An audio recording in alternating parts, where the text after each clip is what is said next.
He walked into that restaurant expecting a stranger. What he found instead was the one woman on earth he was never supposed to want, his ex-wife's mother.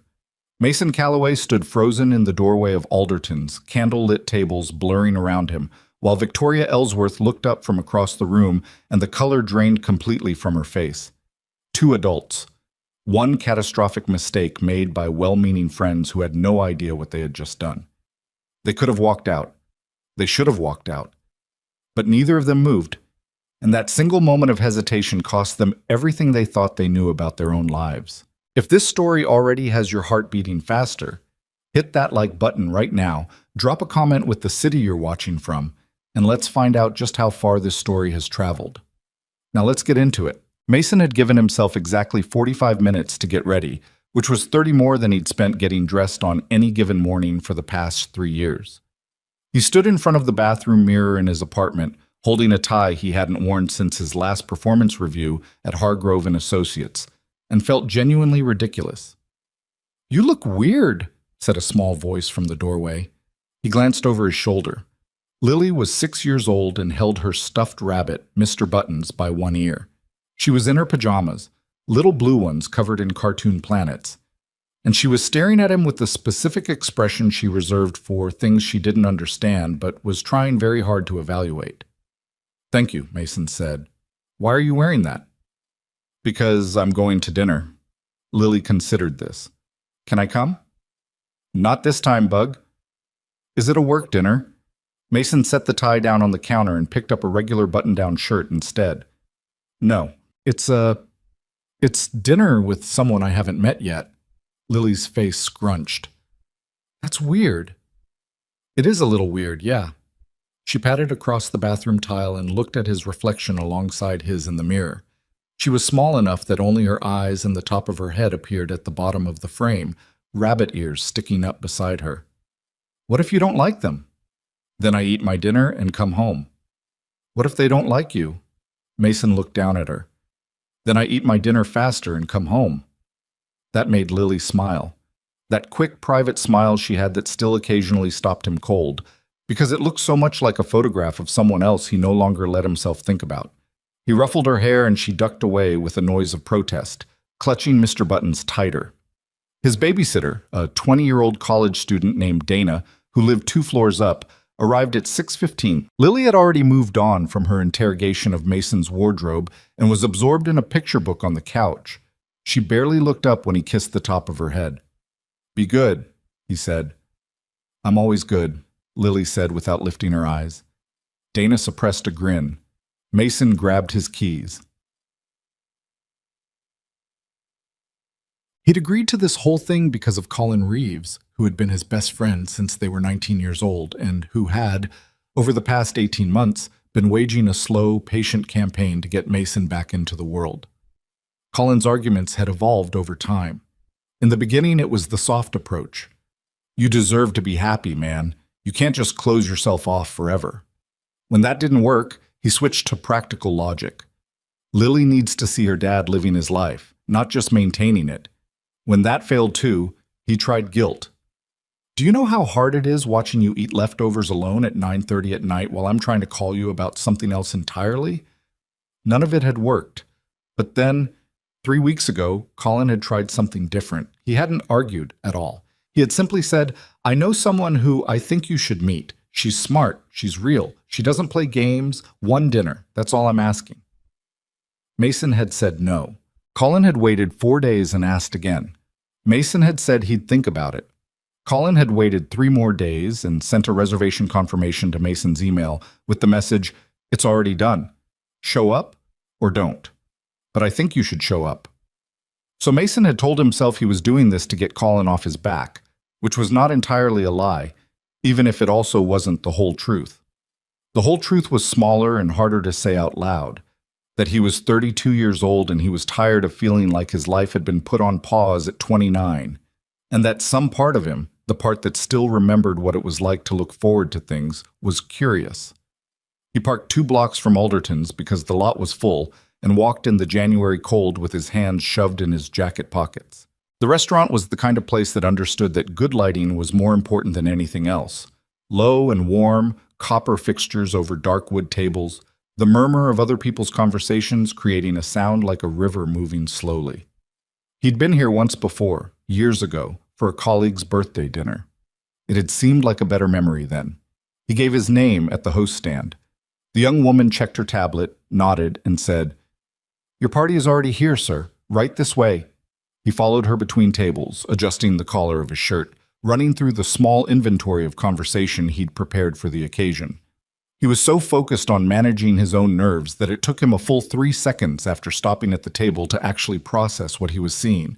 Victoria Ellsworth looked up from the menu she'd been studying with the kind of rigid focus people use when they're using an object as an excuse not to look at the room around them. She was dressed in a dark green blouse, hair pulled back, reading glasses she immediately took off when she saw him. And she went completely still in the way a person goes still when their brain encounters something that doesn't fit any available category. Mason felt the floor shift under him. Not metaphorically. His actual body lost equilibrium for a half second, and he put one hand on the back of the empty chair across from her just to have something solid to hold. "Mason," Victoria said. It wasn't a greeting. It was more like a person saying a word out loud to confirm that the word still meant what they thought it meant. "Victoria," he said. The host, reading nothing from the atmosphere that suggested anything was wrong, smiled and said, "I'll send your server right over," and left them alone. Neither of them sat down. "Colin set this up," Mason said. His voice came out more carefully than he intended. "Patricia set this up," Victoria said. She said it the same way he had, fact before emotion, buying time. Patricia Holloway was Victoria's college friend who had been trying to set her up with someone for over a year. Mason didn't know Patricia well. He knew her name, knew she existed, knew she'd been at 2 of the family Christmases back when he and Laurel were still married. Which was the problem. The complete, catastrophic, no-good problem sitting in the center of this table like a third-place setting, neither of them had ordered. Victoria Ellsworth was 49 years old, the founder and CEO of Ellsworth Strategic Partners, a consulting firm that had made her one of the more respected and occasionally feared names in the corporate sector of this city. She had raised one daughter largely alone after her marriage ended when that daughter was 8. She had a reputation for precision and calm and a specific kind of directness that people who worked for her called demanding and people who liked her called honest. She was also the mother of Laurel Ellsworth Calloway, which was Mason's ex-wife's maiden name before she'd taken his and then quietly, surgically, removed it from her life along with everything else, which made Victoria Ellsworth the mother of the woman who had left Mason and their then 3-year-old daughter without a complete explanation beyond the one that had circled in his head ever since. "I'm not built for this. I thought I was. I'm not." Mason finally pulled out the chair and sat down, because standing at a restaurant table while his internal architecture rearranged itself seemed like the worst option. Victoria sat down across from him at the same moment, and they looked at each other in the candlelight like 2 people who had just realized they were both reading from completely different scripts for the same scene. "How did they not know?" Mason said. "Colin doesn't know Patricia well. She wouldn't have known to tell him." Victoria set her reading glasses on the table beside her water glass with the same precision she applied to everything. "Patricia knows I was family adjacent to someone named Mason. She doesn't know your last name, and she wouldn't have thought to connect it. Colin knows my situation, but he doesn't know—" Mason stopped. "He doesn't know your name. I don't think I ever mentioned your name specifically." "No, you wouldn't have." That landed a little harder than it had to, and he saw her register it, a brief tightening at the corners of her eyes. "I didn't mean it as an insult," she said. "I know." The server appeared, a young man with good timing and no awareness that he was walking into something, and asked if they'd like to start with drinks. Victoria ordered sparkling water without looking at the menu. Mason ordered the same thing, not because he wanted it, but because making a decision about anything else felt like too much right now. When the server left, the silence returned. "We could leave," Mason said. "We could. But we're already here." Victoria looked at him steadily. She had always had that quality. The ability to hold eye contact without it feeling like a contest, without it feeling warm either, just direct and present and impossible to read. He had found it unsettling when they'd met through Laurel. He found it unsettling now, but differently. 1 hour, she said. We have dinner, we behave like adults, and then we go home and we never mention this to anyone. And we call our respective matchmaking friends tomorrow and explain what happened. And we call them tomorrow and explain calmly that this can never happen again. A pause. Yes. Mason picked up the menu. 1 hour. Victoria picked hers up, too. 1 hour. The first 15 minutes were brutal.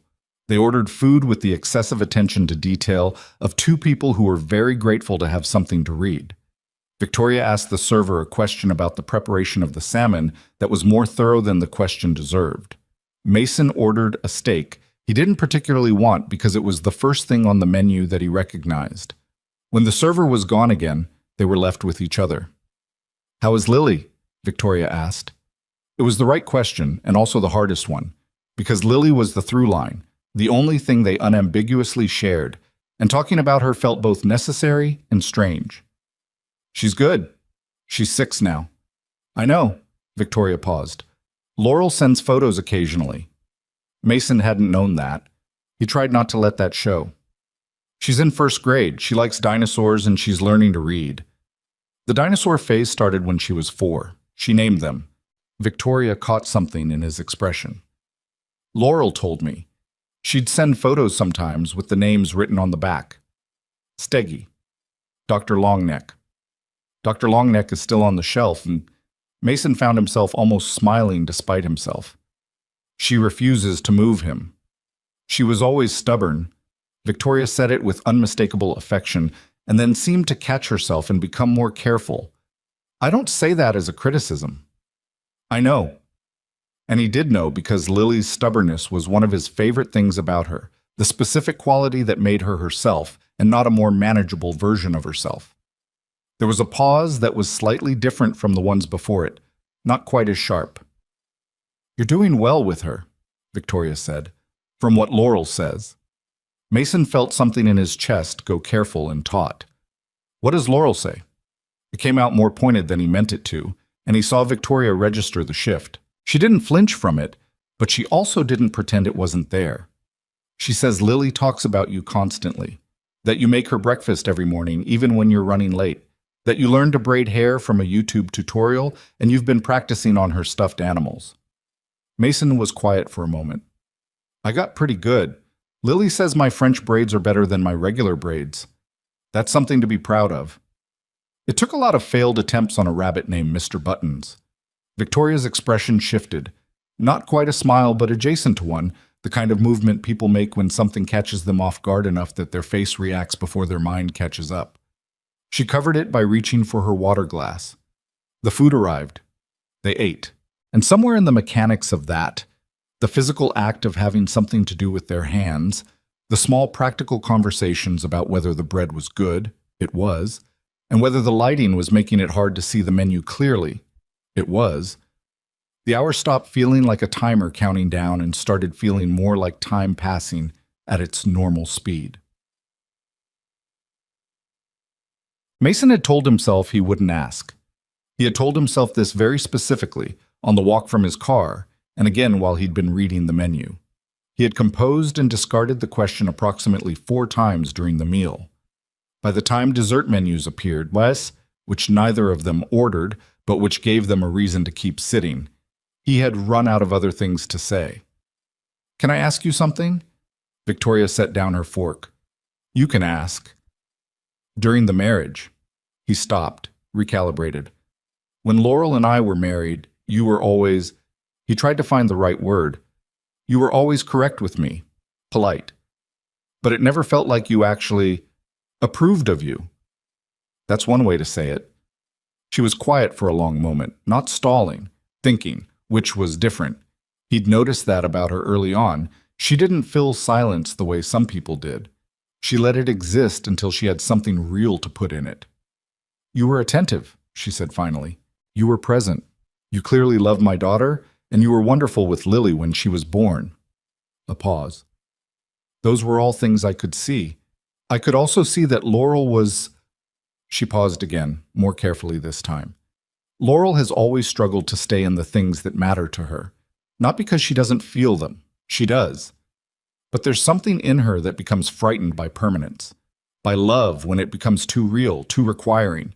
She's always found reasons to leave before she could be left. Mason set down his own fork. That's not a new pattern, Victoria said. It started when she was young. Friendships, activities, places she loved. She would pour herself into them completely, and then, at a certain point, she would begin to find the flaws. And once she found the flaws, she would start to leave. She looked at him steadily. I watched her do that with you. I could see it happening. I could not stop it. And I didn't want to become attached to someone she was going to leave, because I knew what that would cost me. The honesty of it was almost difficult to sit with. Mason had spent 3 years constructing careful theories about what he had done wrong, what had been insufficient or flawed, or simply not enough about him to make Laurel stay. He had examined those theories from every angle in the privacy of nights after Lily was asleep. He had arrived at no satisfying conclusion because he had never stopped to consider that the conclusion might not be about him at all. You didn't think it was my fault, he said. I never thought it was your fault. You could have said something. What would I have said? My daughter has a pattern, and you're likely to become part of it. I'm sorry in advance. She shook her head, and I was not certain. I hoped I was wrong. There were times when I believed I was wrong. She looked out the window briefly, then back. I was not wrong. Mason was quiet for a while. The restaurant hummed around them. He watched the candle between them burn and felt something he didn't have an immediate name for moving through him. Not quite relief, but something adjacent to it. The particular sensation of a weight being renamed, not removed, just reclassified from personal failure to something more complicated, more human. She never said that to me, he said. Laurel, she never explained it that way. I don't think she has that language yet. Victoria said it without judgment. She may someday. Does she? He stopped. Does she ever ask about Lily? To you, I mean. Victoria's expression changed in a way that was harder to read. Sometimes, she doesn't ask in depth, she asks enough to know Lily as well, and then she doesn't ask more. Right, he exhaled. Right. I want you to know, Victoria said, with a careful precision that told him she'd been weighing whether to say this, that I am sorry, for my own distance. That wasn't fair to you. You were trying to build something real, and I made it harder by treating you like someone who was already leaving. Mason looked at her across the table. This woman he had known as a peripheral presence in the life he used to have, who had always seemed to exist slightly behind glass, composed and unreachable, and somehow already disappointed. She looked different right now, not less composed, but the composure seemed like something she wore rather than something she was made of. Thank you for telling me, he said. Honestly, I figured we were past the point of performing. One uncomfortable conversation minimum, he said. She almost smiled. We've already had it. Might as well say the true things. It was 9:40 by the time they were standing on the sidewalk outside Alderton's, and the 1-hour agreement had expanded without either of them explicitly acknowledging it into something closer to 2.5. The January air was cold and clean. Mason's breath made small clouds.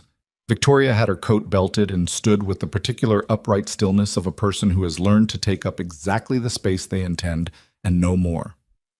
I will call Patricia tomorrow, she said. I'll call Colin. This was... She paused. It was not what I expected. No, Mason agreed. It definitely was not. They stood there for a moment in the way two people stand when a conversation has reached its natural end, but neither party has moved yet. Across the street, a couple emerged from another restaurant laughing about something, their voices bright in the night air. Your daughter has good taste in dinosaurs, Victoria said. Mason laughed. A real one, surprised out of him. I'll tell her you said so, though I won't explain how I know. Probably wise. She raised a hand in a small, precise gesture that wasn't quite a wave and wasn't quite nothing, acknowledgement, maybe, of something that didn't have a category yet, and turned and walked toward the parking structure at the end of the block. Her heels were quiet on the pavement, and the city folded her into its evening noise within a minute. Mason stood for a moment longer in the cold. He had walked in expecting a stranger. He had not gotten a stranger.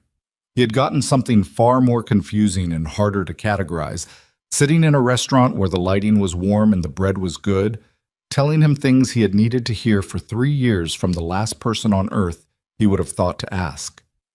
He thought about Lily waiting at home with Mr. Buttons and Dana, and probably still awake because she always tried to outlast the babysitter and rarely succeeded. He thought about the French braids he'd been practicing in the dinosaur shelf and the Wednesday morning ritual of blueberry pancakes that he'd started because Lily had mentioned once, in passing, that they were her favorite. He thought about the particular weight he'd carried since the divorce.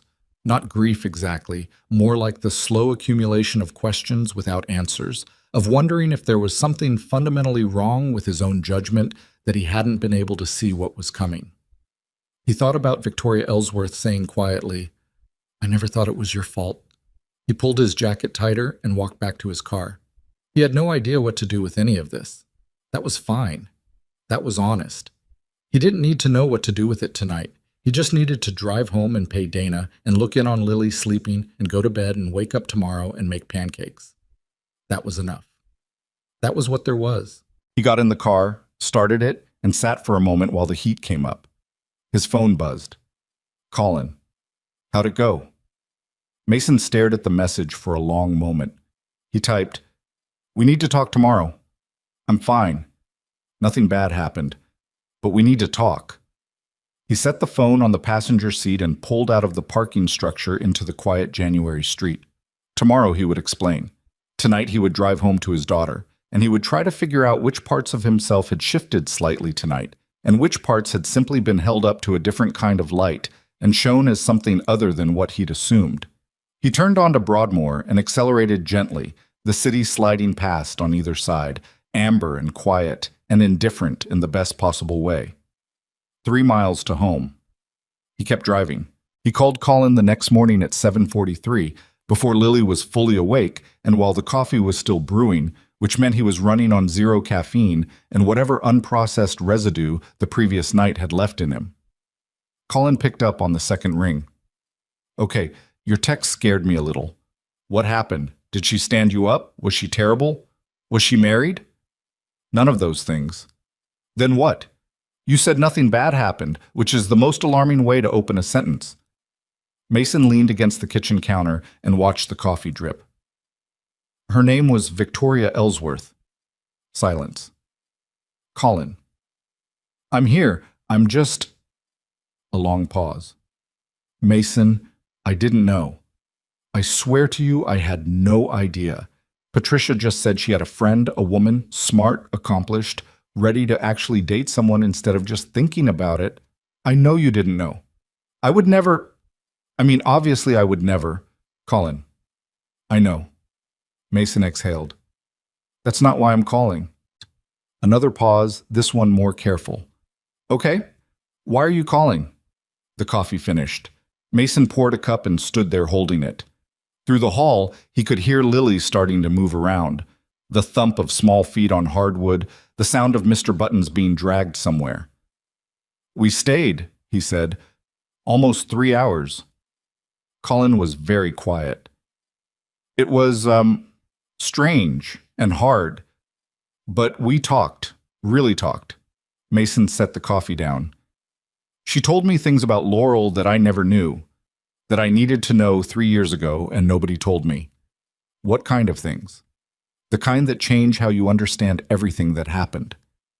He didn't explain more than that. Some of it wasn't his to share, and some of it was still too new and tender to put into words without the words feeling insufficient. Colin, to his credit, didn't push.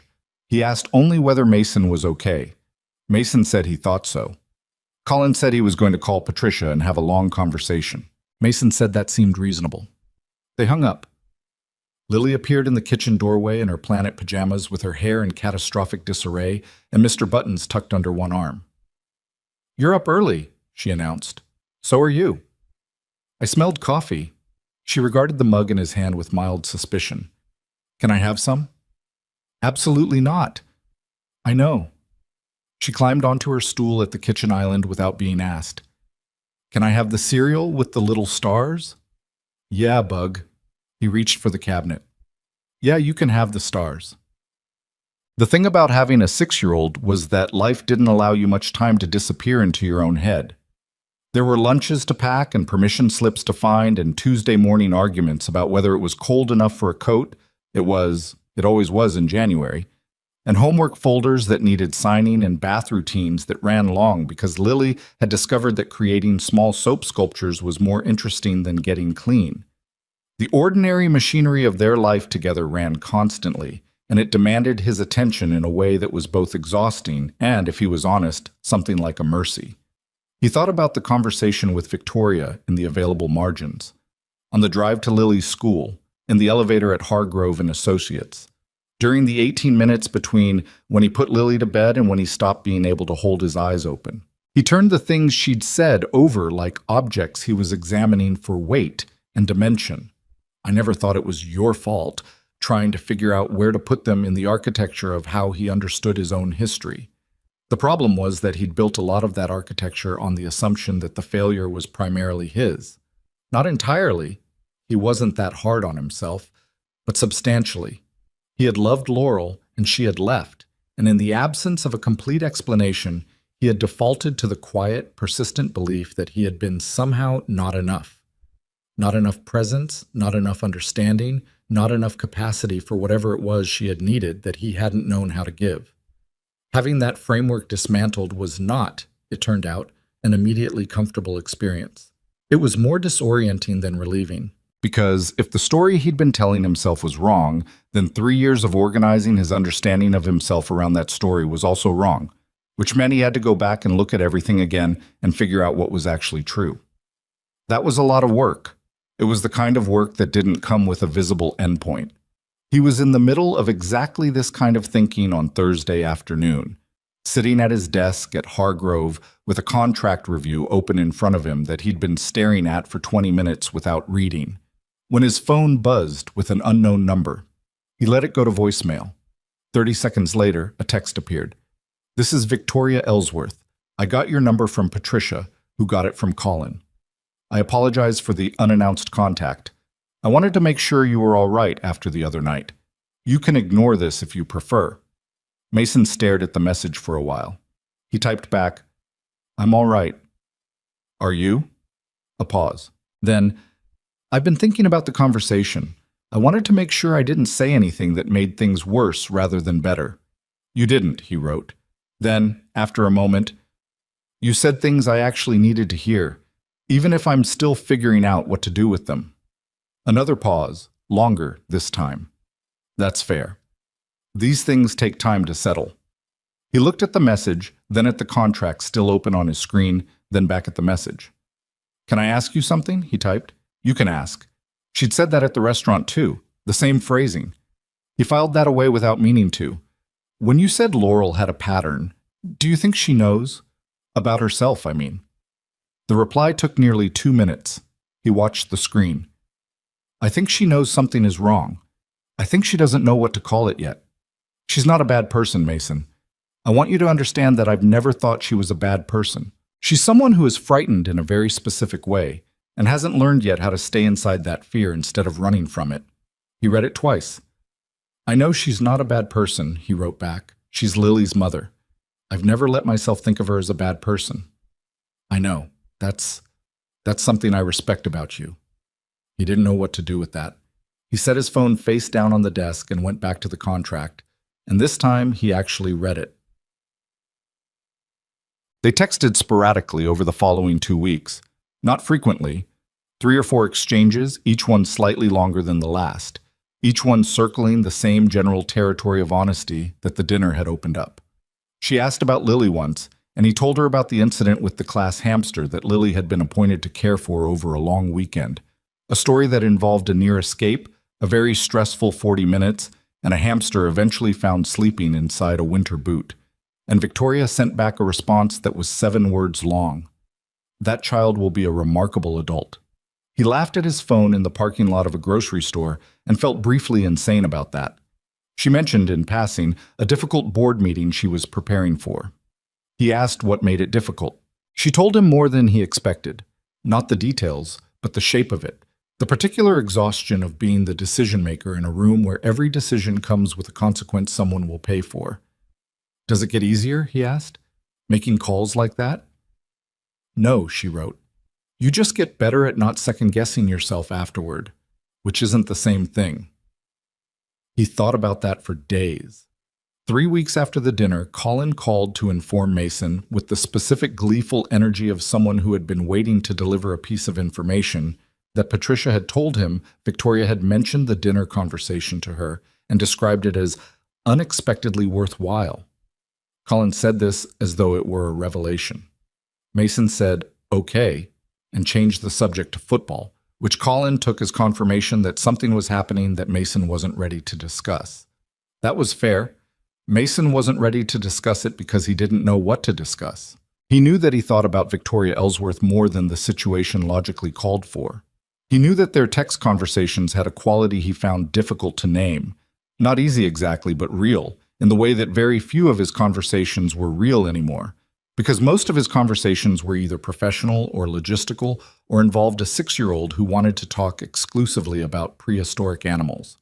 He knew that when he thought about calling it off, just stopping the contact, letting it fade back to nothing, something in him pushed back against the idea with more force than seemed proportionate. What he didn't know was what any of that meant, or what it was supposed to do with the fact that this woman was his ex-wife's mother, which was a sentence that sounded like the premise of something deeply problematic, regardless of how the actual situation felt from the inside. He was still sitting with all of this when, 4 weeks after the dinner, she called. He was putting Lily to bed, which meant the call went unanswered, and he called back at 9:15 when the apartment was quiet. She picked up on the third ring. Sorry, Lily's bedtime runs long, he said. Don't apologize. I remember what bedtimes were like. He settled onto his couch with his feet on the coffee table. You called instead of texting. I did. Something specific? A pause. I wanted to ask if you'd like to have coffee. Not... She stopped. I want to be clear that I'm not suggesting anything beyond coffee. I'm asking because our conversations have been... I find them valuable. And I thought a real conversation might be more useful than texts. He was quiet for a moment. I think that's an honest way to ask. I try to be honest. It's sometimes socially inconvenient. Saturday morning, he said. There's a place near my building that's good. Decent coffee, and they don't play music loud enough to make conversation difficult. That sounds fine. That I can text you the address. Yes. A pause. Thank you, Mason. For what? For not making this strange. He almost said it's already a little strange, but what he actually said was, Saturday, 10 o'clock. Quiet. The coffee shop was called Meridian, and it smelled like roasted beans and old wood and the particular comfortable warmth of a place that had been operating long enough to have a character. He got there first and took a corner table with good sightlines to the door, which was a habit he'd developed without noticing it, the single-parent instinct to always be able to see the exit. Victoria arrived at 3 minutes past 10, which felt like deliberately not arriving on the dot, and he appreciated that. She was in a dark coat, a cream-colored scarf, less formal than the restaurant, or formal in a different, more personal register. She spotted him immediately and crossed the room without hesitation. Good place, she said, sitting down and looking around. I've been coming here on weekends since Lily started sleeping past 6. It's become a personal ritual. What time does she wake up now? Usually around 7, sometimes 7:30 if I'm lucky. The server came. Victoria ordered a black coffee. Mason ordered the same thing, which he noticed afterward and considered whether it meant anything and decided it didn't. How is the board situation? He asked. He'd been thinking about what she'd told him. She looked slightly surprised. It concluded. Better than expected, actually. She wrapped her hands around the mug the server set in front of her. I made a decision that 2 of my board members disagreed with strongly. They registered their disagreement formally. We had a difficult 3-hour meeting. And the decision stood, because it was the right decision, and I had the documentation to prove it. A pause. They weren't wrong to push back. That's part of the system functioning correctly, but the decision was right. What was it about? She looked at him for a moment as though deciding how specific to be. I terminated a contract with a partner firm that had been with Ellsworth Strategic for 11 years. Profitable relationship by the numbers. But the firm had been making internal decisions that I found ethically borderline. Not illegal, just borderline. She looked at her coffee. 2 board members felt the numbers outweighed the ethics concerns. I disagreed. How long did it take you to make the call? About 4 minutes. He raised an eyebrow. 4 minutes for an 11-year relationship. The decision was clear. The difficulty was the consequence, not the choice. She met his eye. There's a difference between a hard decision and a complicated one. That was hard. It wasn't complicated. Mason turned that over. At Hargrove, he handled commercial contracts, construction, real estate, the heavy machinery of deals that moved money and materials, and occasionally careers. The decisions in his world were often both hard and complicated, and he'd spent years conflating the two. The idea of separating them was practical in a way that felt immediately applicable. I've been using those interchangeably, he said. Most people do. It makes them slower than they need to be. They talked for an hour and 40 minutes.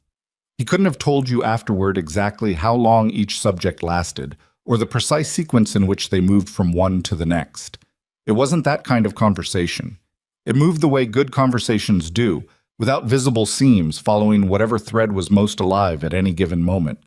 She asked about his work and actually listened to the answer, which sounds like a low bar but is in practice something that roughly 40% of people fail. He asked about Ellsworth Strategic's founding, which had been 11 years ago, and she told him the version that wasn't the polished presentation deck version, the version with the wrong decisions and the client she lost in year 2 that had kept her up for 6 weeks, and the business partner she'd started with who had left after 18 months and taken a chunk of the early accounts with them. "Did you sue?" he asked. "I considered it. I was talked out of it by a lawyer friend who told me the cost in time and focus would exceed whatever I recovered." A pause. He was right. I still think about it occasionally. The money or the principle? She considered. The principle. The money I made back. The principle still bothers me. I trusted someone and they used that trust to damage something I'd built. That doesn't stop bothering you just because the damage is repaired. He knew that particular feeling exactly. He didn't say so, but she seemed to read something in his expression because she said, "I'm not comparing it to your situation. I know those aren't the same thing." "They're not completely different either," he said.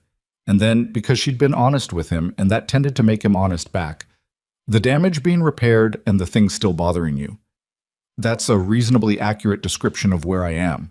The practical damage is repaired. I have Lily, I have my work, I have a life that functions, but he tried to find the word. The underlying sense that I missed something I should have seen coming, that part hasn't fully gone. She nodded slowly. That part takes longer, and it may never go completely, but it does change in character. Does it change for the better? It becomes less about the failure and more about the education, she paused. Whether that's better depends on the day. He laughed, a real one, slightly rueful. That's not very encouraging. I'm not particularly in the business of false encouragement. No, he said. I noticed that. She smiled then, a real one, which he'd only seen once before, and it changed her face in a way that he registered with the careful, cautious part of himself that had been keeping notes this whole time without his permission. He looked away first, at the window, at the street outside where people moved through the late morning with their coats and their coffee cups and their own private waits. When he looked back, she was also looking at the window, and there was something in the set of her jaw that was not composure so much as the effort of maintaining it. "Victoria," he said. She looked at him. "I'm glad we stayed, that night. I'm glad neither of us left." She was quiet for a moment. "So am I," she said, though I reserve the right to find that somewhat alarming. Alarming seems fair. It's a complicated situation. "Hard," he said, "not complicated." She looked at him for a beat. "Don't use my own framework against me, Mason." "I'll try," he said. "I can't promise." She looked at him a moment longer, and then she picked up her coffee, and the conversation moved forward. And outside the window, the January morning went on in its ordinary way. indifferent to the two of them sitting in the corner and slowly, carefully, without either of them having agreed to it, learning each other. He drove home with the windows slightly down despite the cold, which was a thing he sometimes did when he needed to feel awake and present in his own skin. Lily had been with Dana for the morning, and he was picking her up on his way back. She would want to tell him everything that had happened in the past 2 hours, in the detailed, non-linear way she told stories, and he would listen to every word of it. But for the 11 minutes between Meridian and his building, he sat with the quiet. He thought about the way Victoria had said, "I find them valuable" when she called. The careful precision of that. Not "I've been enjoying our conversations" or "I like talking to you." "I find them valuable." As though she'd evaluated the cost and the return and concluded that the investment was justified, which was probably the truest thing she could have said, and also the most honest, and also somehow the most unexpectedly moving, because he understood that for a person like Victoria Ellsworth, that calculation was not a small thing. He pulled into the parking structure and sat in the car for 30 seconds after he turned off the engine. He did not know where this was going. He did not know if it was going anywhere at all, or whether the shape of what they were to each other had any recognizable name, or whether naming it was even the right move at this stage, or what this stage even meant given the particular geometry of their history. What he knew was that he was not willing to stop it. Not today. Not without a better reason than the one he'd been carrying around, which was only fear. The ordinary, unheroic fear of a man who had already been hurt and didn't particularly want to be hurt again. That was a reason to be careful. It was not a reason to walk away. He got out of the car, took the elevator up, knocked on Dana's door, and listened to Lily come running down the hall at the sound of his knock, already beginning a story at full volume before the door was even open. He caught her when she launched herself at him, all elbows and rabbit and chaos, and held on. The Saturday coffees became a pattern without either of them officially making it one. There was no conversation where they agreed to meet weekly. It simply happened. One Saturday, then the following one, then the one after that, until Meridian became a standing arrangement that neither of them acknowledged out loud because acknowledging it would have required naming what it was, and they were both, in their separate ways, not ready for that particular conversation. They were careful with each other. That was the most accurate word for it.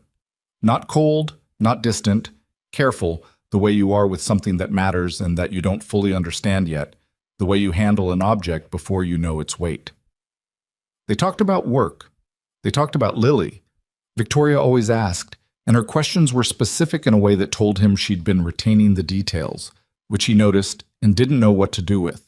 They talked about the city, about bad decisions they'd each made in their 30s, about books Victoria had read and hadn't, and the specific reasons she abandoned a book when she did. Mason told her about growing up in Dayton, Ohio, the younger of two brothers, a father who worked in manufacturing, and a mother who had strong opinions about the importance of finishing what you started. Victoria told him about growing up in a narrow house in Connecticut with a grandmother who believed that women who showed uncertainty in public were embarrassing themselves. He asked how that had shaped her. She said, "In ways I'm still identifying." He started texting her things that weren't questions, which was different from how it had started.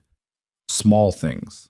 A photograph Lily drew that he found on the refrigerator one morning, a purple dinosaur standing next to a tall woman in a green dress, labeled in 6-year-old handwriting as Dr. Longneck and Miss Vicky, which he stared at for 30 seconds before realizing Lily must have heard him mention Victoria's name at some point, and filed it away in the specific, unsettling way children file things away. He sent it without explanation. Victoria responded, "She gave me a dress. That's more consideration than most people show." He wrote back, "You've made an impression on a child who has never met you." A pause. "I'm not sure what to do with that information." She replied, "Neither am I." That exchange sat with him for days. He was aware, in the way you are aware of something you are choosing not to look at directly, that the situation had moved past coffee between two people who happened to share a complicated history. He knew it the same way he knew when a contract had a hidden clause that would matter later. Not because he could point to the specific language, but because he'd been doing this long enough to recognize the shape of something. He just hadn't figured out what he was supposed to do about it. The answer, as it turned out, was taken partially out of his hands in the second week of March, by a situation that had nothing to do with either of them personally and everything to do with the world they both occupied professionally. But Mason had been working on the Hartwell account for 7 months. Hartwell Development Group was a mid-sized commercial real estate firm that Hargrove and Associates had brought on as a client through a partner named Richard Oakes, who was the kind of lawyer who played golf with the right people and made decisions based on relationships rather than documentation. The Hartwell deal involved a series of acquisition contracts for 3 commercial properties across the city, and Mason had been the primary drafter on all of them. The problem emerged on a Tuesday. A junior associate named Priya pulled him aside at 2 in the afternoon with an expression he recognized as the expression of someone who has found something they wish they hadn't found. "The Hartwell Amendment from November," she said, keeping her voice down in the hallway. "The one that modified the liability clause on the second property. What about it?" Oakes signed off on it, but the modification wasn't flagged to the client as a material change. "I was pulling everything together for the closing file and She stopped. "It's not compliant with the disclosure requirements we outlined in the original engagement letter." Mason stood very still. "Show me." He spent the next 3 hours in his office reading documents he had already read, looking at them from the angle Priya had identified, and arriving with a growing cold clarity at the conclusion that she was right. The amendment wasn't fraudulent. It wasn't, by the most technical definition, illegal. But it was the kind of oversight that regulators and opposing counsel, and more immediately clients, could interpret very badly if it surfaced at the wrong moment, and closings had a way of surfacing everything. The worst problem was Richard Oakes, who had signed off on the amendment and who was a senior partner and who had, Mason suspected, approved the modification knowing the disclosure issue existed, and deciding that the relationship with Hartwell's principals was sufficient insurance. That was a judgment call that Oakes had made. Mason had not been in that decision, but Mason's name was on the underlying documents, and in the accounting of how these things went sideways, the person whose name was on the paper often paid a share of the price, regardless of who had made the call. He called Priya back in and told her to document what she'd found precisely and not to discuss it with anyone yet. He told her she'd done the right thing. He could see she was frightened, and he understood that. She was 26 years old, and this was her 3rd year at the firm, and she'd just uncovered something that could potentially embarrass a senior partner. He tried to say enough to reassure her without promising her anything he wasn't certain of. After she left, he sat at his desk and stared at the window for a while. His phone was on the desk. He reached for it twice and put it back down. On the 3rd reach, he picked it up and typed, "Are you available to talk tonight? Not urgent, but I could use a perspective from someone who's made decisions like this." Victoria replied in 11 minutes. "I'm available at 8. Call me." He called at 8:04 after Lily was in bed and the apartment had settled into its nighttime quiet. He explained the situation in the measured, precise way he explained professional problems, laying out the facts before the implications, the document before the context. She listened without interrupting. He had noticed this about her before. The way she listened with her whole attention, not waiting for her turn but actually tracking, holding the shape of what he was telling her. When he finished, she said, "Who else knows at the firm?" "Priya and me." "Oakes knows what he approved. He may or may not know you found it." "I don't think he does yet." "What's your instinct about what he'll do if you bring it to him?" Mason considered. "He'll manage it. He'll find a way to reframe the disclosure issue as minor and move to close before anyone looks too hard. And if closing happens and the issue surfaces later, the liability flows to whoever signed the documents. Meaning you. Among others, but yes." A pause. "What does your firm's ethics policy say about this kind of disclosure gap?" "That it needs to be self-reported to the managing partner before closing." "Then you know what you have to do." "I know," he said. "I'm not calling you to be talked out of it. I'm calling because—" He stopped. "Because this is going to be a difficult conversation with a senior partner who has a lot more history at this firm than I do, and I wanted to think it through with someone who's been in rooms like that." Victoria was quiet for a moment. "Oakes will not like being reported. He'll frame it as disloyalty. He may make it expensive for you within the firm." "I know that too. But if you don't report it and it surfaces at closing or afterward, the cost is higher. And it won't just be financial. You know it's wrong to let it go through without disclosure. That's not a regulatory opinion. That's a moral one." "Yeah." Then you already know this conversation isn't actually about strategy. He exhaled slowly. No, it's not. Do you want me to tell you it will be fine? No. Good, because I don't know if it will. What I know is that you'll be able to live with the decision. That's not nothing. A pause. It's actually most of what you have. He sat with that for a moment.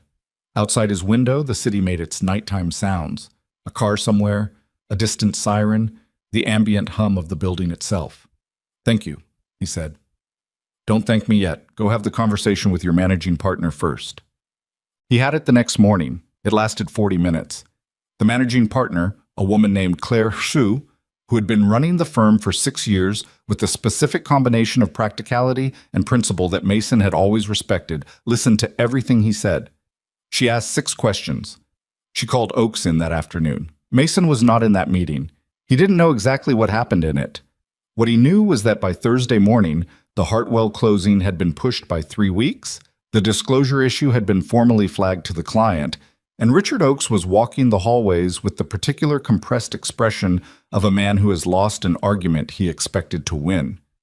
Priya stopped by his office Friday afternoon. I heard Oakes is telling people you went over his head to protect yourself. I know. Is that going to be a problem? Mason looked at the stack of files on his desk. Probably for a while, yeah. For what it's worth, she said, I think you did the right thing. Yeah. He leaned back in his chair.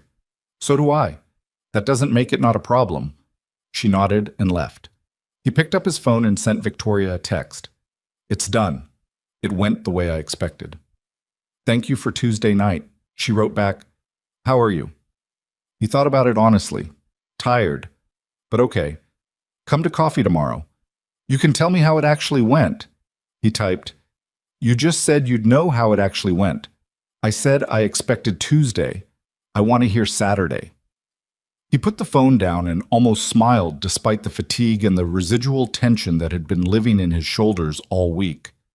The particular feeling of being actually known by another person, not managed or handled or kept at a professional arm's length, but known, the real unpolished version, was something he had forgotten could exist in a conversation that wasn't with a 6-year-old. Saturday at Meridian, she arrived first for the first time. He saw her through the window as he approached, already at their corner table, coat folded over the back of her chair, reading something on her phone. She looked up when he pushed through the door, and the something in her expression when she saw him, a very small softening, a fraction of relief, landed on him in a way he felt in his chest before he'd finished walking across the room. He sat down. The server brought coffee without being asked, which meant they'd become regulars in a way that had earned them that small recognition. Tell me, she said. He told her. All of it. The 40-minute meeting with Claire, the pushed closing, Oakes in the hallway, Priya's report of what was being said. He told her without editing it, which was not how he usually told professional stories. Usually he organized them first, trimmed the ragged edges, presented the version that was coherent. With Victoria, he'd stopped doing that somewhere around their 3rd Saturday, and he wasn't entirely sure when it had happened. She listened. When he finished, she said, Oakes will get over it or he won't. Either way, you'll know which kind of firm you're actually working at. That's a cold comfort. It's still a comfort. She wrapped her hands around her mug. For what it's worth, and I recognize I'm not a neutral party here, what you did required something. Reporting a senior partner on a compliance issue when your name is also on the documents is not the self-protective move. It's the right move, and those are different things. You'd have done the same thing. She paused. Yes, but I'm the person who terminated a profitable 11-year contract over ethics concerns. My tolerance for short-term cost in exchange for doing things correctly is perhaps above average. Perhaps, he said dryly. She looked at him over her coffee cup. I told my board about the contract termination the same day I made the decision, before I had the documentation fully assembled. 2 of them thought I was moving too fast. A pause. I was not moving too fast, but I understood their concern, and I said so, and then I told them the decision was made and I would prepare the documentation for their files. Did they push back? Formally, which was their right. She set down the mug. I've never believed that doing the right thing should require the other people in the room to agree with you first. It's good when they do. It's not a prerequisite. Mason looked at her.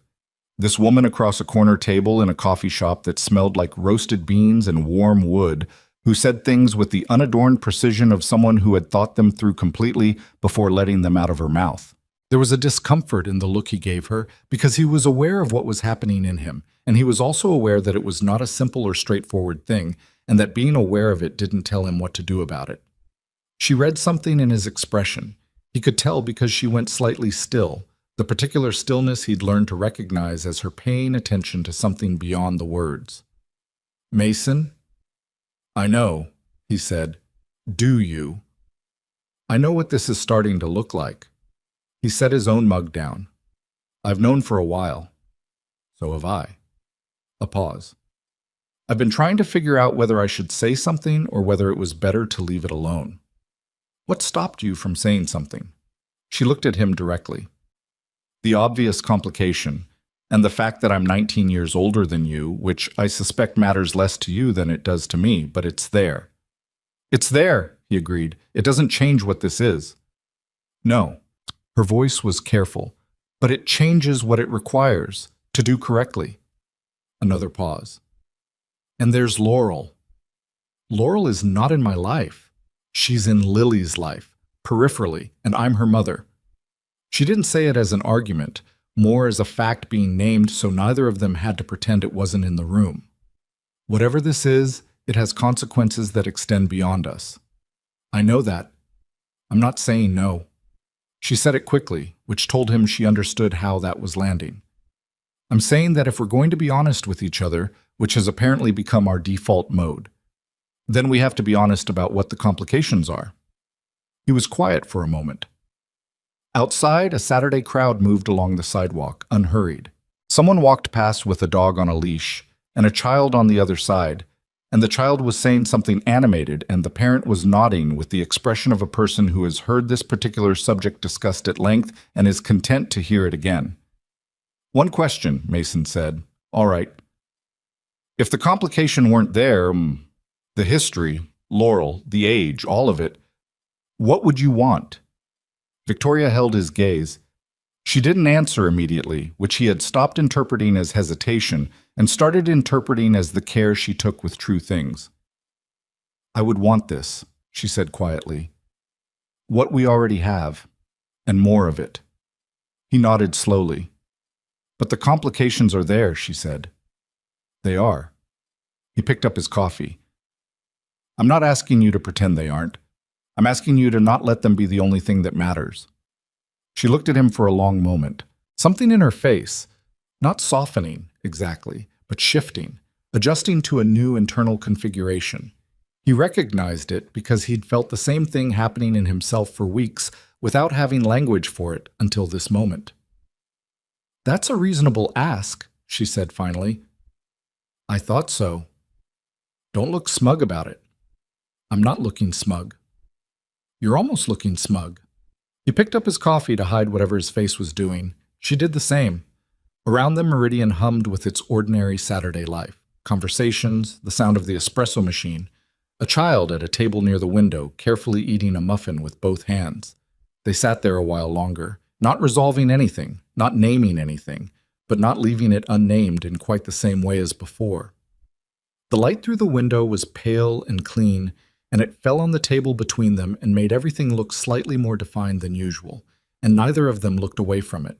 When they finally stood to leave, Victoria picked up her coat, and as she turned toward the door, she paused with her back half turned to him and said, without looking, "For what it's worth, Mason, what you did at the firm this week, the way you handled it." A pause. "I noticed." She walked toward the door. He stood at the table for a beat longer, holding that before he followed.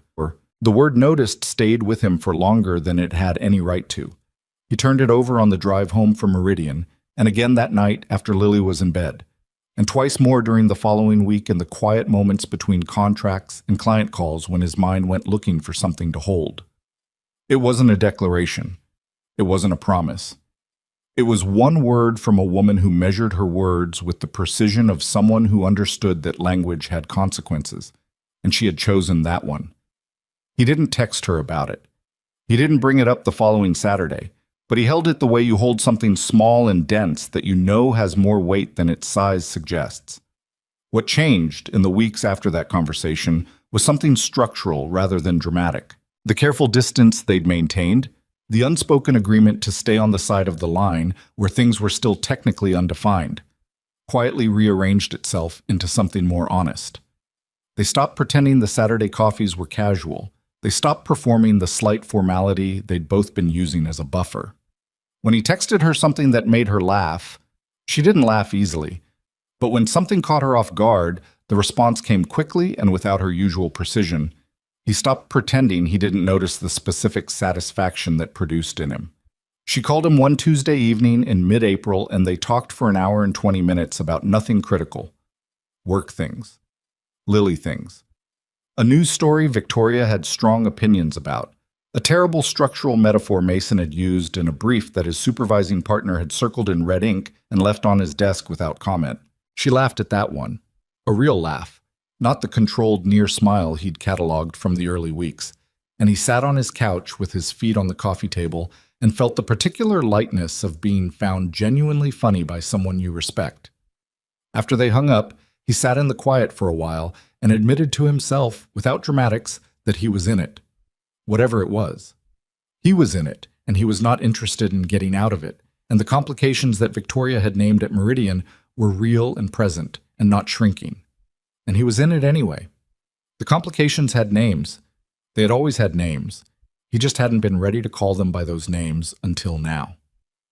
The first name was Laurel. Not Laurel herself. She wasn't present in his daily life in any way that required navigation. She called on Lily's birthday, and at Christmas, brief calls that Lily handled with the resilient matter-of-factness of a child who had grown up with a particular shape of family and accepted it as the only shape she knew.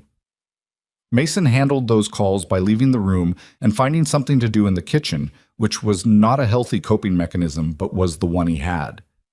The complication wasn't Laurel. It was the idea of Laurel, the symbolic weight of the fact that Victoria was her mother, that any relationship between Mason and Victoria would exist in a web of connection that Laurel was also part of, whether she participated or not.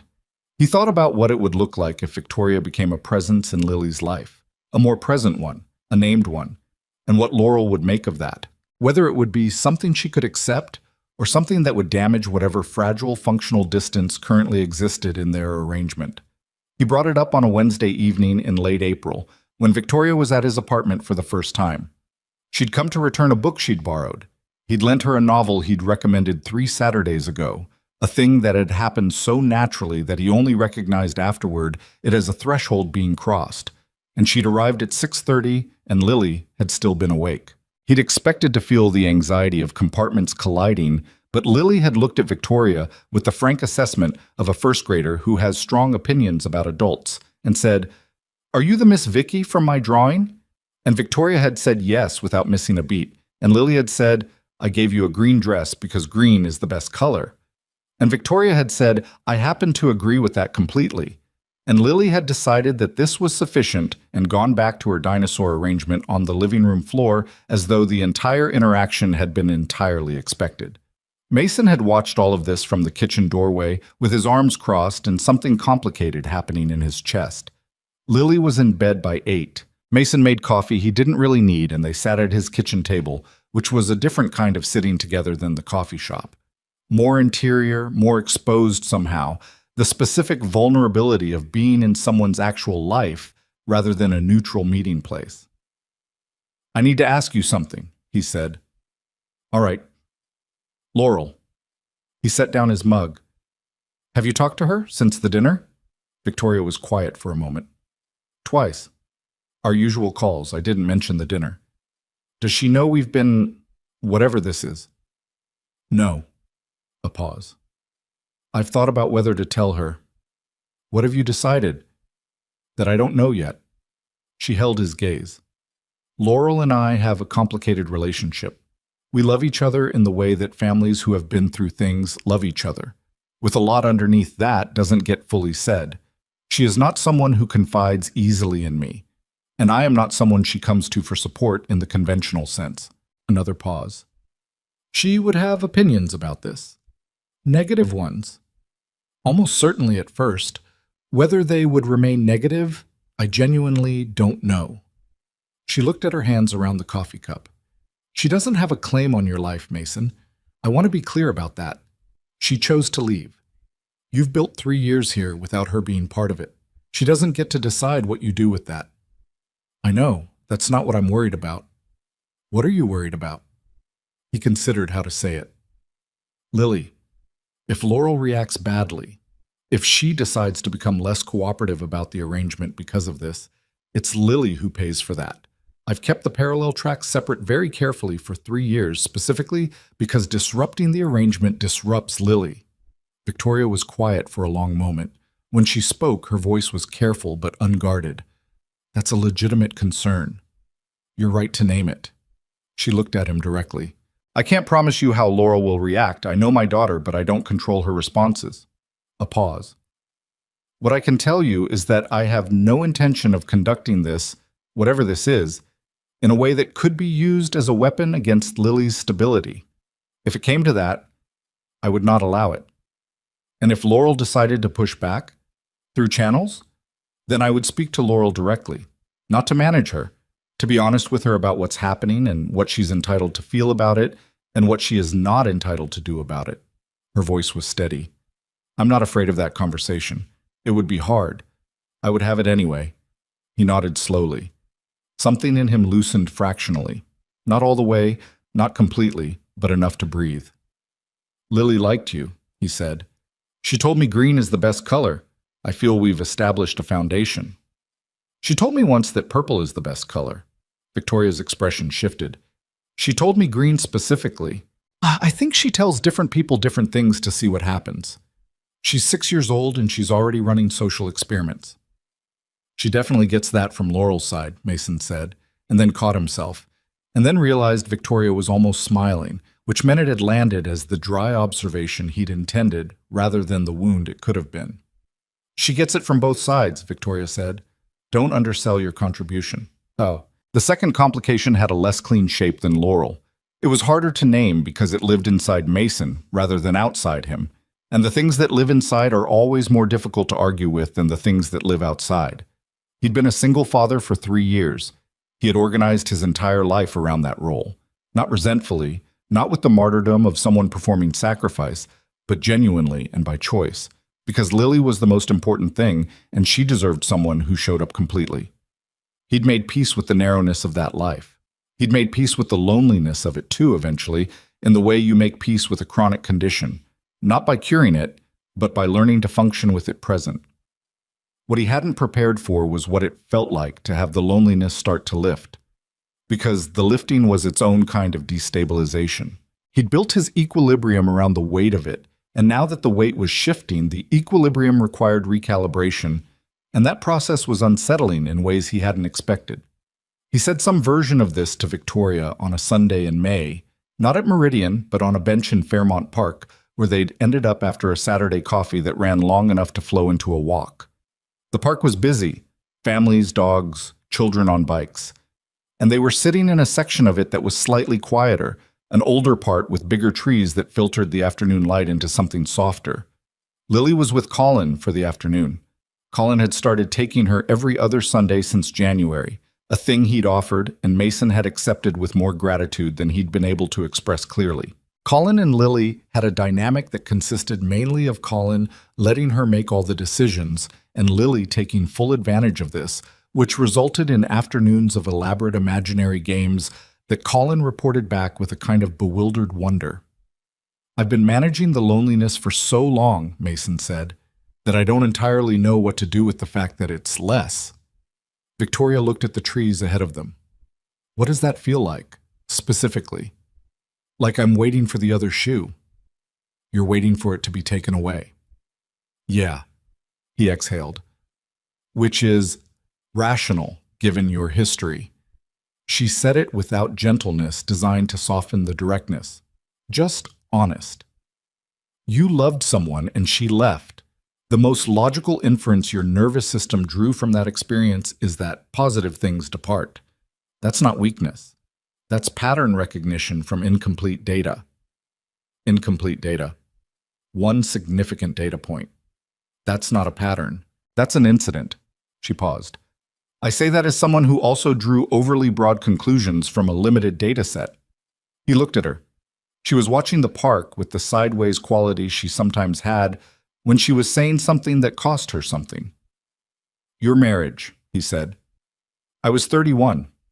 He was someone who needed a great deal of admiration and became resentful when the admiration was not constant. I spent 4 years trying to become someone who required less and needed less and showed less, because those were the conditions under which he was easiest to be with. She paused. After it ended, I concluded that I was simply not someone who was suited to relationships, that my way of being in the world, direct, demanding, not particularly warm in the conventional sense, was incompatible with what relationships required. You believed that for how long? 18 years? She said it simply, without drama, with the occasional evidence-based reassessment that confirmed it. Evidence-based reassessment. I dated. It didn't work. I concluded my initial hypothesis was correct. A pause. I've recently had cause to question the methodology. He was quiet for a moment. Around them, the park continued its Sunday business. A child somewhere behind them was laughing at something repetitively, the kind of laughing that children do when something strikes them as endlessly funny and adults can't always identify the source. I'm not good at the middle part, Mason said. What middle part? The part between knowing how I feel and knowing what to do about it. He turned to look at her. I'm good at deciding things once I have enough information. I'm not good at the period before I have enough information, when the situation is still forming. That's fairly common. It's annoying. Yes. She almost smiled. What information do you feel like you're missing? He thought about it. Whether this is something you want the way I want it. Whether I'm reading this correctly. Whether... He stopped. You said something weeks ago. At Meridian, the last time. You said you would want this and more of it. I haven't stopped thinking about that. I know, she said quietly. You know? I said it knowing you would think about it. I said it because it was true, and because I thought you deserved to have a true thing to think about, even if I couldn't offer more certainty than that at the time. Can you offer more certainty now? She turned to look at him. The afternoon light was in her eyes, and she didn't look away from it or from him. She was 50 years old, and she was tired in the specific way of someone who had been competent and self-sufficient for so long that the competence and self-sufficiency had become both armor and sell, and she knew it. And she was sitting in a park on a Sunday with a man who was 32, and had a daughter who gave fictional women fictional green dresses, and somehow, in the accounting of her life, this was the version of things that felt most real. Yes, she said. I can offer more certainty now. He let that sit for a moment. What does more certainty look like for you? It looks like this. She gestured fractionally at the bench, the park, the two of them. Not a declaration, not a roadmap, just a sustained intention to keep moving towards something instead of constructing reasons to move away from it. A pause. That's what I can give you right now. The intention and the honesty about where it comes from and what it costs me. What does it cost you? She was quiet for a longer moment than usual. The control, she said finally, over how this resolves. I can manage most outcomes in my professional life because I understand the variables. This has variables I don't control, and that is uncomfortable. For me, specifically. You've managed it pretty well so far. I've been pretending to manage it. There's a difference. She looked at him levelly. You should know that. I do know that. He paused. For what it's worth, I've been doing the same thing. I know you have. We're both bad at this. We are both highly functional people who are bad at this specific thing, she said. Yes. He laughed, the real kind, surprised out of him the way she occasionally managed. She didn't laugh, but her expression shifted into something that was closer to unguarded than he'd seen yet, and that was its own kind of thing. What followed was not a clean linear progression. It was messier than that, more human than that. There was a night in late May when Mason put Lily to bed and then sat on the bathroom floor for 20 minutes because the weight of everything, the Hartwell fallout still making the office uncomfortable, The 3-year anniversary of Laurel leaving, passing quietly and badly, a phone call from his mother in Dayton that had been loving and exhausting in equal measure, landed on him all at once in the way that things sometimes chose the worst possible moment to land. He texted Victoria at 10:15. Bad night. Nothing specific. Everything at once. She called 30 seconds later and talked with him until almost midnight about nothing important. An argument she'd had with a contractor about his office renovation. A memory of Laurel at 8 years old that was funny in hindsight. A question about whether Mason had ever tried to grow anything on his apartment balcony and why not. She didn't try to fix the bad night. She just sat with him in it until it was less, which was what it needed. There was a Sunday in June when Lily asked, with the directness of someone who had been thinking about a question for a while and decided it was time to ask it, "Is Miss Vicky your girlfriend?" Mason had said he wasn't sure yet, which was the honest answer. Lily had considered this and said, "She knows a lot about dinosaurs for a grown-up," as though this were the relevant criterion, then gone back to her cereal. He'd texted Victoria the exchange verbatim. Her reply had been a long pause, and then, "What does she know about me that she identified that connection?" He'd written back, "I may have mentioned that you were the one who said Dr. Longneck had good bone structure." Another pause. "You told her I said that?" It came up naturally. "Mason, she took it well." A longer pause, and then, "Tell her Steggy also has excellent structural integrity." There was a dinner in early July where he cooked and she ate it without performing enthusiasm she didn't feel, which meant she had 3 helpings of the pasta and honest reservations about the salad dressing, which she expressed precisely and which he found he didn't mind even slightly. There was an afternoon where they argued, a real one, the first one, about something that had started as a discussion about how Mason handled the aftermath of the Hartwell situation at work, and evolved into something more personal about whether Mason's tendency to absorb professional conflict without visibly processing it was a sustainable coping strategy. She was direct in a way that pressed on something, and he pushed back harder than he meant to, and there was 20 minutes of both of them being too controlled and too pointed in equal measure. They stopped talking about it by unspoken agreement. He drove her home in a quiet that was different from their usual quiet. She got out of the car without resolving it, and he drove back to his apartment with the specific unpleasant feeling of an argument left unfinished. She texted at 11 that night. "I was direct in a way that wasn't fair. I have a habit of turning observations about people I care about into assessments, and that's not the same thing as concern, even when the underlying concern is real." He stared at the message, then typed, "I know you were right about the coping strategy. I just didn't want to hear it while I was still in the middle of it. That's fair. I should have waited. I should have said so instead of shutting down." A pause. "We're both learning this," she wrote. "Yeah," he typed. "We are." He set the phone down and sat with the reality of that this thing between them was not frictionless and was not going to become frictionless, that they were 2 people with ingrained habits and significant histories and strong opinions and real flaws trying to build something careful enough to hold the weight of all of that. That was not a small thing to try. It was in fact quite large. But he was not afraid of it the way he had been afraid of things before. The fear was still present. It was always present, small and persistent and honest. But it was no longer the largest thing in the room. The largest thing in the room was what he was choosing, and why, and who he was choosing it with. He turned off the light and went to bed.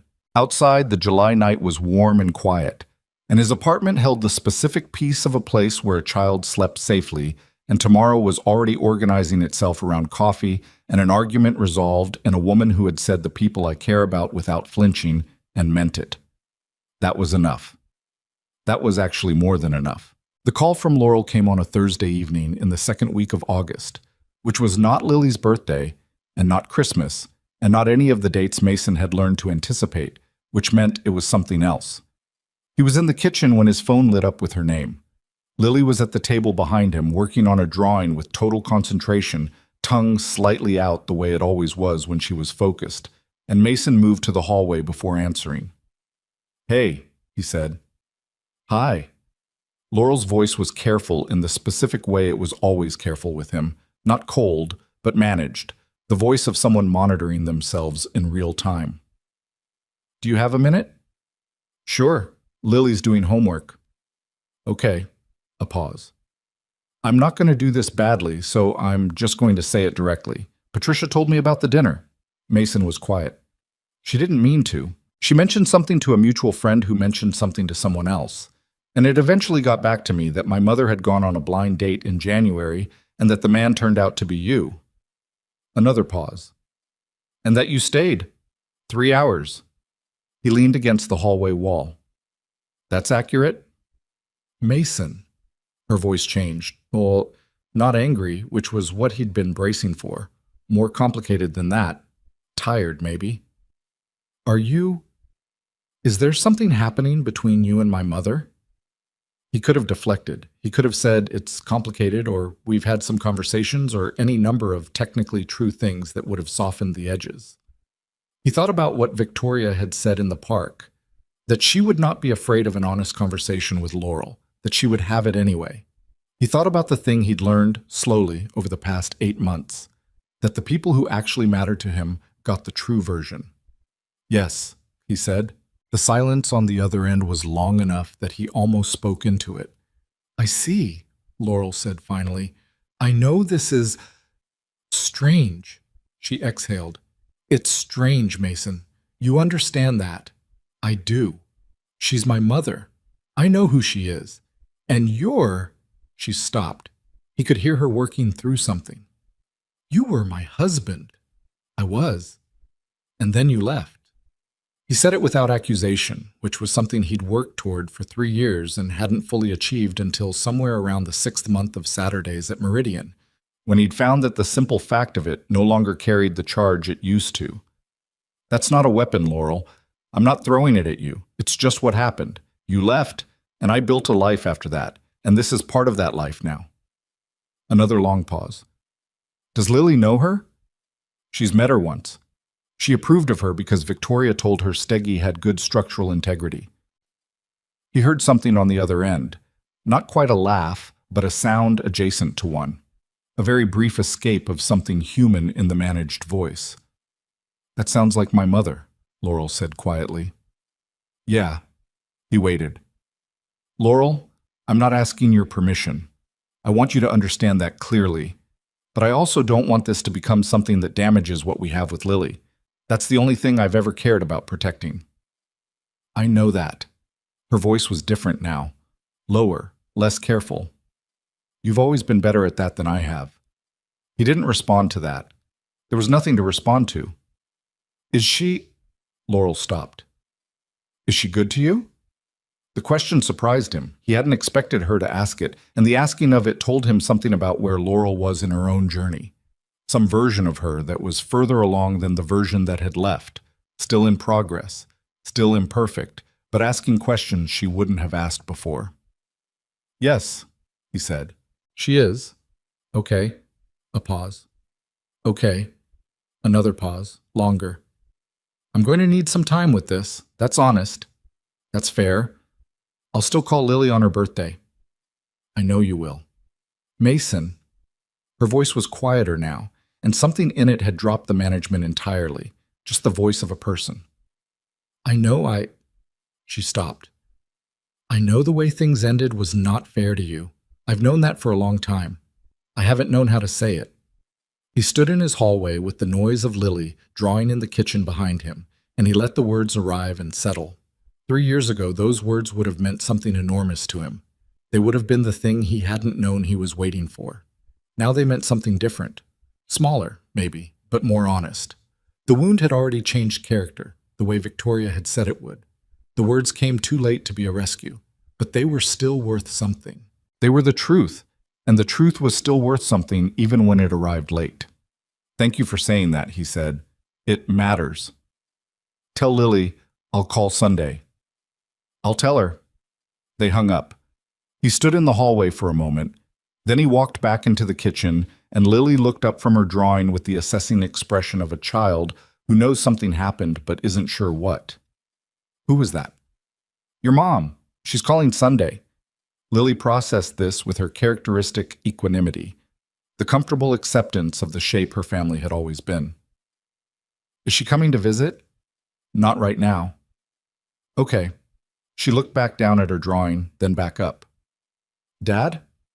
Yeah? Can Miss Vicky come to my dinosaur birthday party? Mason looked at her. Her birthday was in October. It was currently August. She had apparently been planning a dinosaur-themed party for longer than she had told him. I'll ask her, he said. Lily nodded, satisfied, and went back to her drawing with the settled confidence of someone who considers the important arrangements already made.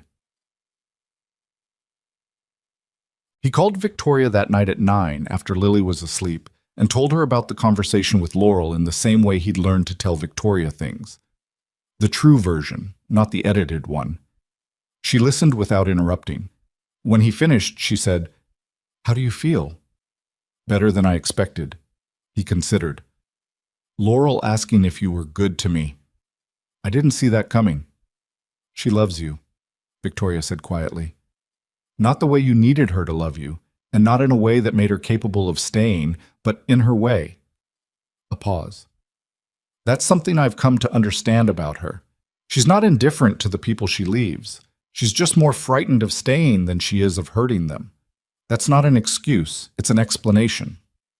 "There's a difference between those things," he said. "There is." He was quiet for a moment. Outside his window, August was doing what it did, heavy and warm and full of the specific sound of a city that hadn't yet started bracing for fall. She said she needed time. She'll take it, and then she'll adjust. Laurel is not, despite everything, someone who stays in one position indefinitely. She moves. Slowly, and not always in the right direction, but she moves. You know her very well. I know the part she's let me know.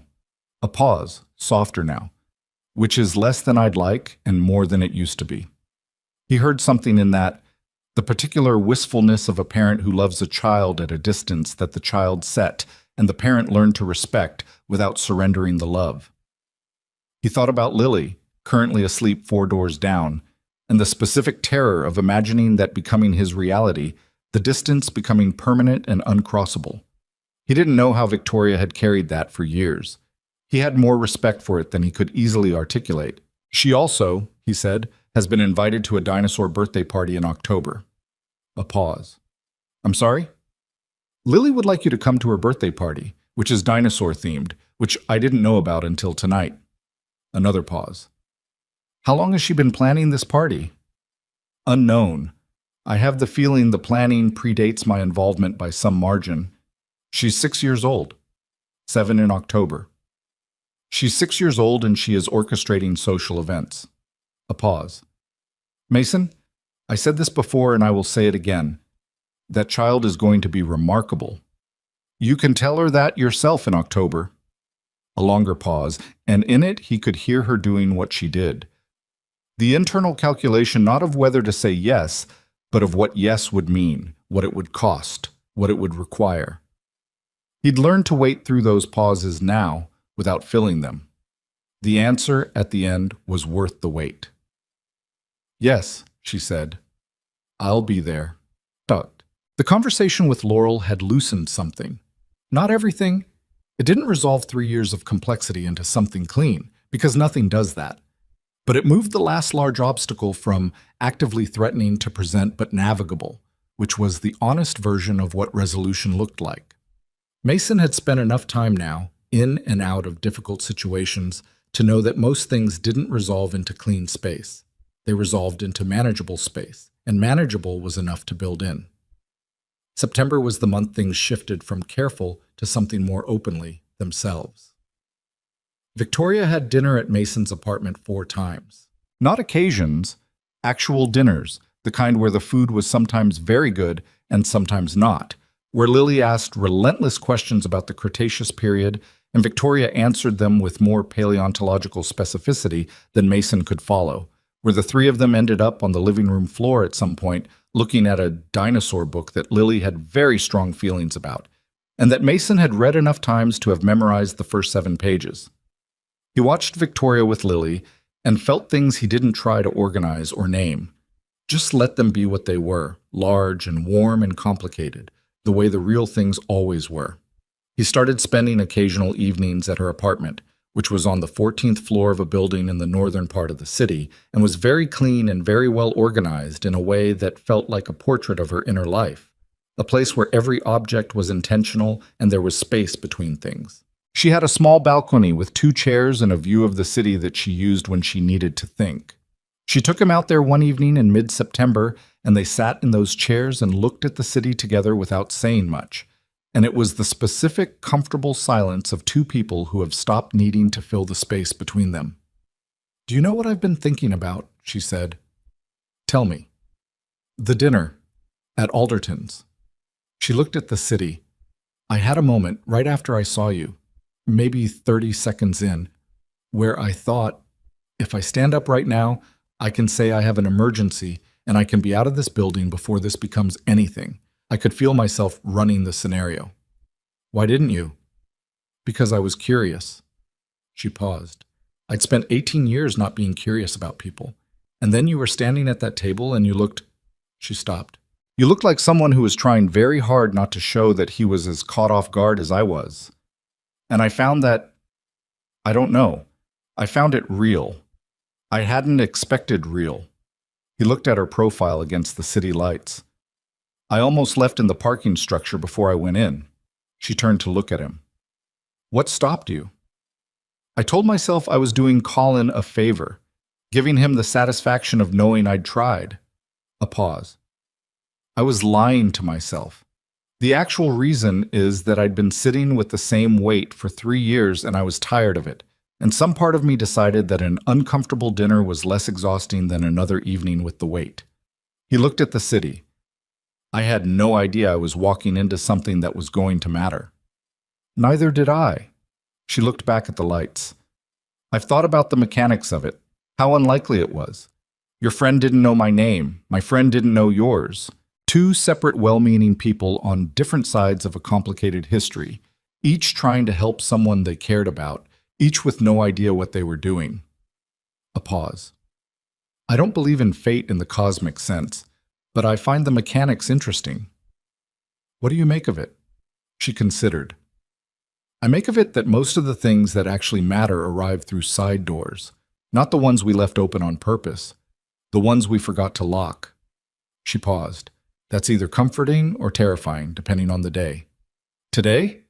She turned to look at him, and in the city light her face was unguarded in the way he'd been earning slowly for months.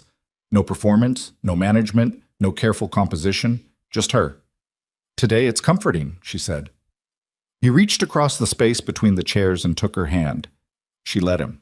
They sat there a while longer, while the city went on below them in its enormous indifference, full of its own thousands of side doors and forgotten locks and unexpected arrivals. October came, and with it, Lily's 7th birthday. The party was on a Saturday afternoon, and Lily had been specific about its requirements. Dinosaurs, obviously. A cake shaped like a volcano. Green decorations because green was the best color.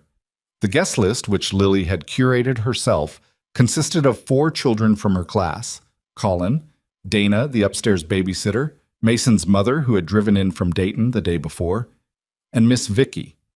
Mason's mother, whose name was Ruth and who had been watching her son with a careful maternal intelligence for his entire life, had been told about Victoria 2 weeks prior.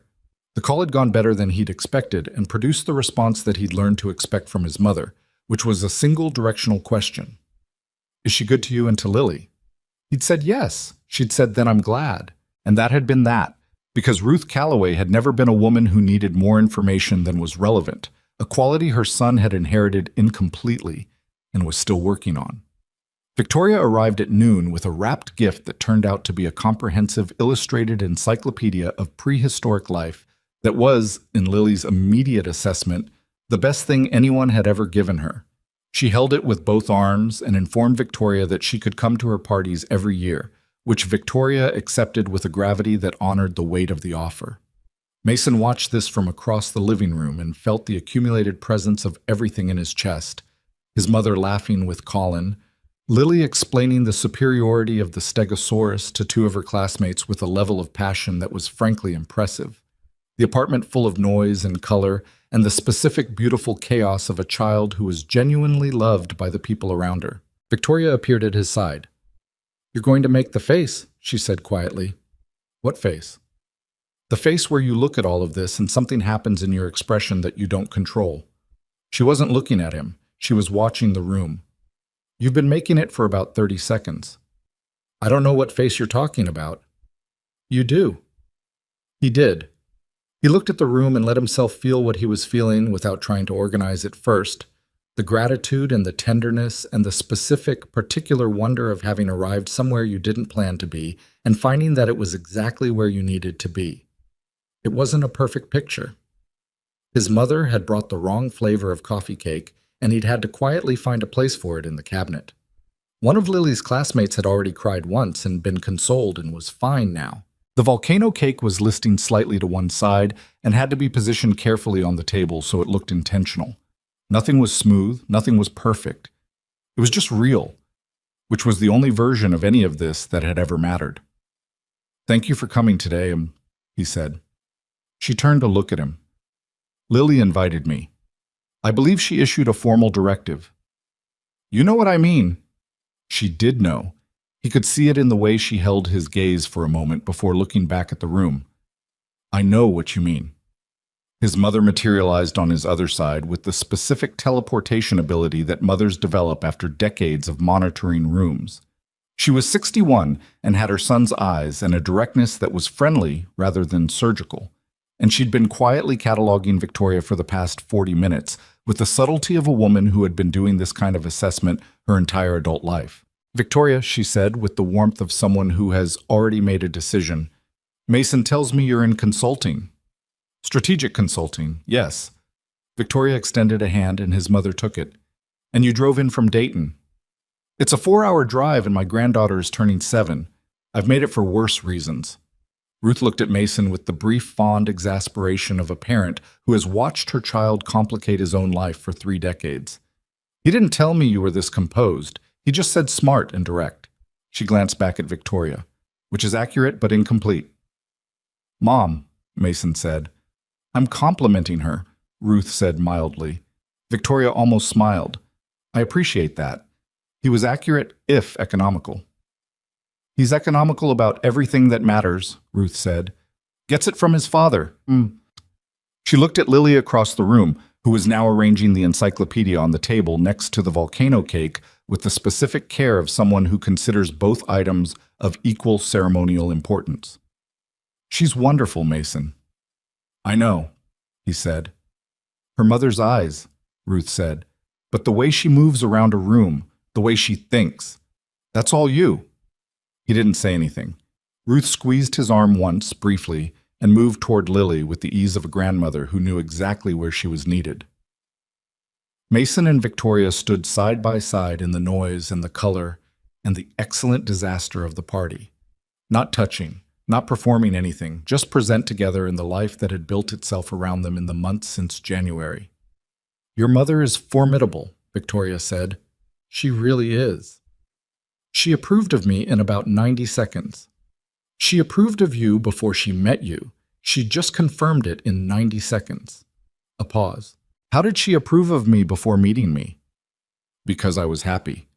He said it simply, the way simple things needed to be said when you finally found the right moment to say them. "She's been watching me not be happy for 3 years, and then I was. She didn't need the details." Victoria was quiet. He turned to look at her, and she was watching the room with the expression she had when she was holding something she didn't know how to put down yet. "Victoria." She looked at him. "I'm not going to make a speech," he said. "I'm bad at speeches, and we're at a 7-year-old's dinosaur party, and I'm pretty sure Lily is about to redirect everyone to the cake." "She's been positioning herself near the table for the last 4 minutes," Victoria confirmed, "so I'll say it quickly." He looked at her directly, the way she'd always looked at him. No performance, no careful composition, just the truth in the plainest language available. "I love you." That's not a declaration requiring a response. It's true, and you should know it's true. And I wanted to say it once clearly so we're both working from the same information. She looked at him for a long moment. The party went on around them. Collins laughed from across the room, Lily's voice announcing that it was cake time with the authority of someone who had been managing this event since she was 6.5. And neither of them moved. "I know," she said, And then, quietly, I love you too. That also requires no response. I just want you to have that information. He nodded. Okay, he said. Okay, she said. Lily appeared between them from nowhere, as Lily tended to do, grabbing one of each of their hands with the proprietary ease of someone who considers both people fundamentally hers. It's cake time, she announced. I need everyone to come look at the volcano. The volcano looks great, Bug, Mason said. It's leaning a little, Lily said, with total acceptance of this fact. But Dad says imperfect things are still good things. Victoria looked at Mason. It's a thing I tell her, he said. When did you start telling her that? He thought about it. Probably around January. She looked at him, and something in her expression was entirely open. No armor, no managed composure, just a person who had been alone inside her own precision for a long time and had found, in the most unexpected geometry imaginable, a place where the precision and the imperfection could exist at the same time without one defeating the other. He thought it was the most honest thing he'd ever seen on another person's face.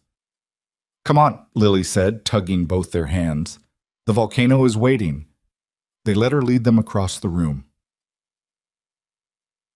The volcano cake was cut, and the birthday song was sung, and Lily blew out 7 candles with one enormous breath, and then looked up with the specific, radiant satisfaction of someone who has just accomplished something significant.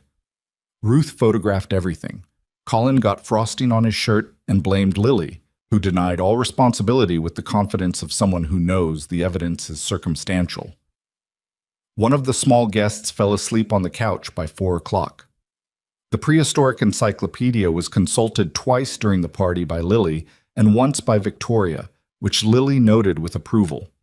By 6 in the evening, the guests had gone. Ruth was staying in the spare room, Dana had helped clean up and gone back upstairs, and Lily was sitting in the wreckage of the living room still holding the encyclopedia and showing signs of being too tired to sleep, which was the specific state she reached on significant days. Mason sat on the floor next to her while she showed him a page about the Jurassic period, walking him through information she already knew and was now confirming in print. Victoria sat on the couch behind them, and at some point Lily leaned back against Mason's shoulder and the encyclopedia tipped toward her chest and her eyes started losing their focus, and she said, in a voice that was already half asleep, Miss Vicky should come to my birthday every year. You already told her that, Mason said quietly. I'm telling her again, Lily said, because I mean it. He looked up at Victoria. She was looking at Lily with an expression he hadn't seen before. Not composed, not careful, not any of the managed versions of herself he'd spent months learning to see past.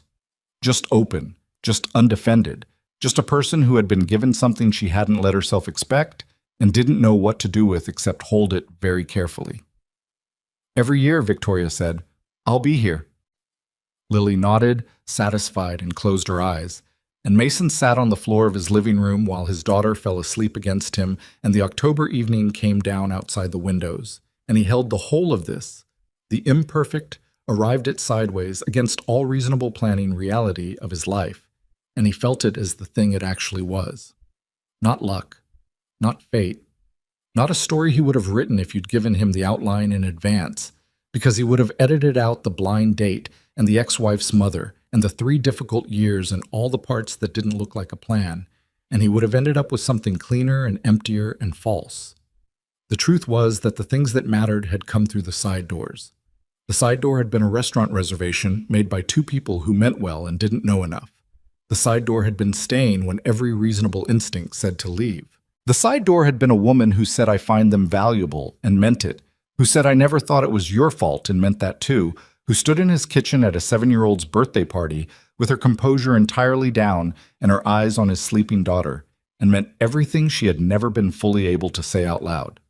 He had spent a long time believing that love required perfect conditions, that it required the right timing, the right history, the right variables aligning correctly before you allowed yourself to step into it. He'd treated his own heart like a contract that needed all the terms defined before he could sign. What he knew now, what he'd learned in the incremental, imperfect, argument-inclusive, occasionally uncomfortable way that real things were learned, was that the conditions were never perfect.